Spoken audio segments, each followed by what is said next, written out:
Indian market में Chinese boom barrier बहुत ज़्यादा छाए हुए हैं और आज हम आपको एक चाइनीज़ बैरियर ही दिखाने वाले हैं। ये डीसी बैरियर है और इसका फंक्शन कैसे होता है, ये काम कैसे करता है, इन्हीं सब चीज़ों को इस वीडियो में आप देखने वाले हैं और ये बताएंगे हमारे नरेश भाई।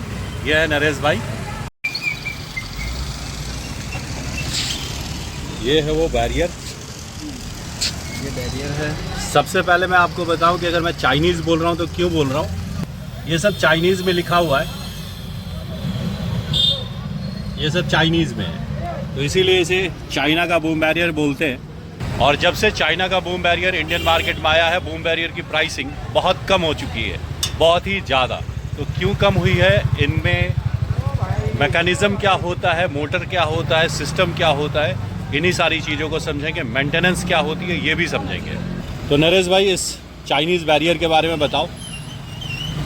देखिए, ये बैरियर जो है बहुत कम प्राइस में हमारे मार्केट में अवेलेबल हो रहे हैं और जगह जगह यही बैरियर लग रहे हैं। वैसे इसकी प्रोग्रामिंग भी और जो इसके फंक्शन की है वो काफ़ी वैसे इजीली भी है और कुछ में ऐसा है काफ़ी हार्ड भी है। तो आज हम इसी को आपको दिखाना चाह रहे हैं।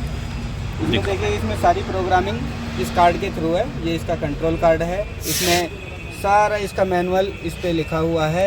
स्पीड इसके कम ज़्यादा करने के लिए सारा कुछ इसमें डाला हुआ है। रिमोट की प्रोग्रामिंग है, ऑटोमेटिक क्लोजिंग है, सारा कुछ इसमें हमने ये कंपनी ने दिया हुआ है और हम इसी को फॉलो करके हम इसको ऑपरेशन कर सकते हैं। अब जैसे मान लो इसमें हमें स्पीड बढ़ानी है तो इसमें करने के लिए हम इसकी प्रोग्रामिंग में जाएंगे।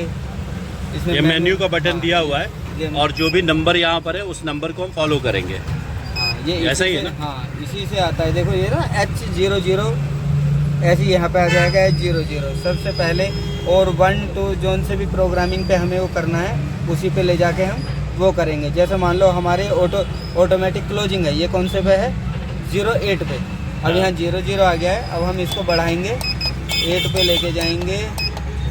ये 8 पे आ गया, ठीक है। इसको कंफर्म करेंगे। अब ये 13 है। अब इसकी जो ऑटोमेटिक क्लोजिंग है वो देखो कितने पे है, 7 से 13 पे। ये मैक्सिमम 13 है, ठीक है।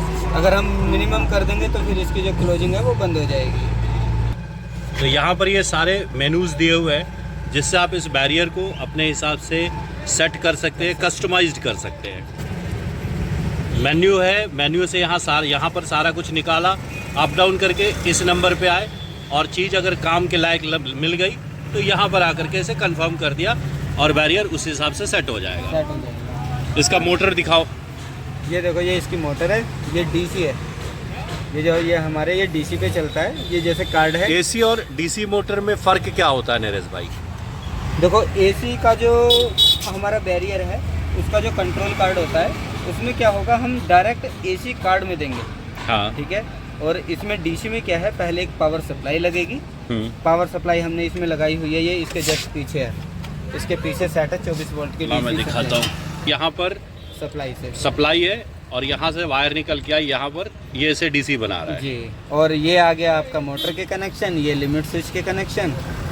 इधर हमने यहाँ पर मोटर और लिमिट स्विच का कनेक्शन है ये, और इधर हमने ये पुश बटन के कनेक्शन है। ये जो पुश बटन होता है, बैरियर अप और डाउन होता है, उसका कनेक्शन ये उसका कनेक्शन। तो नरेश भाई, आप क्या बताना चाहोगे, एसी बैरियर सही होते हैं या डीसी बैरियर?